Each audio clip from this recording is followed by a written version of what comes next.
Singapore குடிமை தற்காப்பு படை அவசர அழைப்புகளை ஏற்க மருத்துவ உதவியாளர்களாகவும் அவசர மருத்துவ தொழில்நுட்பர்களாகவும் வெளிநாட்டவர்களை பணியமர்த்த உள்ளது. ஊழியர் பற்றாக்குறையை சமாளிக்கவும் அதன் 24 மணி நேர அவசர மருத்துவ சேவைகளை வலுப்படுத்தவும் இந்த ஏற்பாடு அமைகிறது. குடிமை தற்காப்பு படையிடம் தற்போது 95 அவசர மருத்துவ வாகனங்கள் செயல்பாட்டில் உள்ளன. சிங்கப்பூரின் மக்கள் தொகை மூப்படைந்து வருவதால் அதிகரித்து வரும் தேவையை பூர்த்தி செய்ய மருத்துவ வாகன எண்ணிக்கையை அதிகரிக்க அது திட்டம் கொண்டுள்ளது.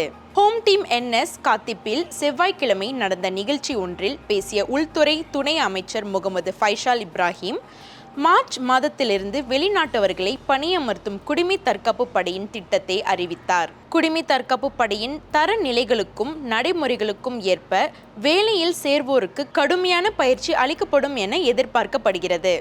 இது குறித்த கூடுதல் தகவல்களுக்கு தமிழ் முரசை நாடுங்கள். தமிழ் முரசுக்காக அனுஷா செல்வமணி.